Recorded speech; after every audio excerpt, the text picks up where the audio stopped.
মুখ্যমন্ত্ৰীৰ কথা-বতৰা ঠিক নাই, তেখেতে ইমবেলেঞ্চ হৈছে। তেখেতে হতাশাত ভুগি কি কয় নকয় নাজানোৱে। মিয়াৰ ডেফিনেশ্যন, তেখেতে মিয়া শব্দটোৰ এনেকুৱা হৈছে, মিয়া শব্দৰ জন্মদাতা মুখ্যমন্ত্ৰী হৈ আছে এতিয়া। মিয়া এটা জনগোষ্ঠীক পৰিণত মুখ্যমন্ত্ৰী কৰিব। আকৌ কৈ দিয়ে মিয়া মানে বাংলাদেশী, সংখ্যালঘু মুছলমান, এতিয়া বংগীয় মূলৰ কয় আপুনি যিয়ে নকয় কিয়, আমি অসমীয়া। আমাৰ পূৰ্বপুৰুষে নিজৰ মাতৃভাষা বিসৰ্জন দি অসমীয়াক আঁকোৱালি লৈছে। অসমীয়া মাধ্যমৰ বিদ্যালয়ত আমাৰ ল'ৰা ছোৱালী পঢ়ে, আমি পঢ়োঁ। আপোনাৰ চেঞ্চাছত আমি অসমীয়া মাতৃভাষা লিখোঁ, অনাগত দিনতো আমি লিখিম। গতিকে মুখ্যমন্ত্ৰী কাক গালি পাৰি আছে, কি কৰি আছে, মই সেইটো লুক আউট নহয়। এতিয়া মুখ্যমন্ত্ৰীয়ে ৰিক্সা চলাব নিদিলে ভাল কথা। আজিকালিতো এইসকল দুখীয়া গৰীব মুছলমানৰ ল'ৰা ছোৱালী ঠেলা চলাই ৰিক্সা চলাই ডক্টৰ বনাই আছে। এতিয়া বহুতে Barpeta medical college, Dibrugarh medical college, এইমছৰ পৰা আৰম্ভ কৰি বৰপেটা মেডিকেল কলেজলৈকে যিসকলক মুখ্যমন্ত্ৰী গালি পাৰি আছে, এইসকলৰ বহুত ল'ৰা ছোৱালী এতিয়া মেডিকেলত পঢ়ি আছে। গতিকে এই হাৰে যদি আমাৰ মানুহখিনি সজাগ হয়, সচেতন হয়, ল'ৰা ছোৱালীক পঢ়াই ৰিক্সা চলাবই নালাগিব। মুখ্যমন্ত্ৰী কৈছে চলাব নিদিওঁ। আমাৰ মানুহ মই আহ্বান কৰিম, আপোনালোকে পৰিশ্ৰম কৰি ল'ৰা ছোৱালীক ভাল শিক্ষা দিয়ক।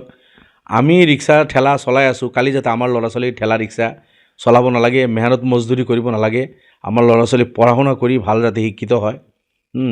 বৰ্ডাৰত গৈ চীনৰ লগত পাকিস্তানৰ লগত যাতে আৰ্মিত চাকৰি কৰি যুঁজিব পাৰে, ভাৰতৰ সেৱা কৰিব পাৰে, তেনেকুৱা ল'ৰা ছোৱালী বনাব লাগে, ডক্টৰ বনাব লাগে, ইঞ্জিনিয়াৰ বনাব লাগে, বনাই আছে। গতিকে মুখ্যমন্ত্ৰী আমাক ৰিক্সা চলাব নিদিব, এইটো ঠিকে আছে। মুখ্যমন্ত্ৰী তেনেকৈ প্লান প্ৰগ্ৰাম কৰি থাকক। মুখ্যমন্ত্ৰীৰ কথা-বতৰা ঠিক নাই, তেখেতে ইমবেলেঞ্চ হৈছে।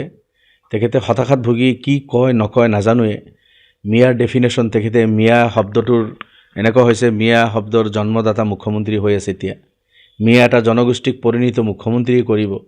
আকৌ কৈ দিয়ে মিয়া মানে বাংলাদেশী, সংখ্যালঘু মুছলমান, এতিয়া বংগীয় মূলৰ কয় আপুনি যিয়ে নকয় কিয়, আমি অসমীয়া। আমাৰ পূৰ্বপুৰুষে নিজৰ মাতৃভাষা বিসৰ্জন দি অসমীয়াক আঁকোৱালি লৈছে। অসমীয়া মাধ্যমৰ বিদ্যালয়ত আমাৰ ল'ৰা ছোৱালী পঢ়ে, আমি পঢ়োঁ। আপোনাৰ চেঞ্চাছত আমি অসমীয়া মাতৃভাষা লিখোঁ, অনাগত দিনতো আমি লিখিম। গতিকে মুখ্যমন্ত্ৰী কাক গালি পাৰি আছে, কি কৰি আছে, মই সেইটো লুক আউট নহয়।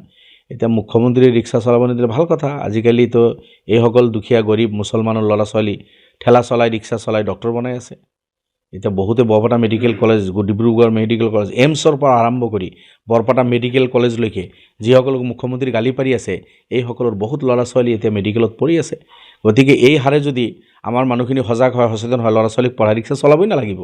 মুখ্যমন্ত্ৰী কৈছে চলাব নিদিওঁ। আমাৰ মানুহ মই আহ্বান কৰিম, আপোনালোকে পৰিশ্ৰম কৰি ল'ৰা ছোৱালীক ভাল শিক্ষা দিয়ক। আমি ৰিক্সা ঠেলা চলাই আছোঁ, কালি যাতে আমাৰ ল'ৰা ছোৱালীক ঠেলা ৰিক্সা চলাব নালাগে, মেহনত মজদুৰি কৰিব নালাগে। আমাৰ ল'ৰা ছোৱালী পঢ়া শুনা কৰি ভাল যাতে শিক্ষিত হয়। বৰ্ডাৰত গৈ চীনৰ লগত পাকিস্তানৰ লগত যাতে আৰ্মিত চাকৰি কৰি যুঁজিব পাৰে, ভাৰতৰ সেৱা কৰিব পাৰে, তেনেকুৱা ল'ৰা ছোৱালী বনাব লাগে, ডক্টৰ বনাব লাগে, ইঞ্জিনিয়াৰ বনাব লাগে, বনাই আছে। গতিকে মুখ্যমন্ত্ৰী আমাক ৰিক্সা চলাব নিদিব, এইটো ঠিকে আছে। মুখ্যমন্ত্ৰী তেনেকৈ প্লান প্ৰগ্ৰাম কৰি থাকক।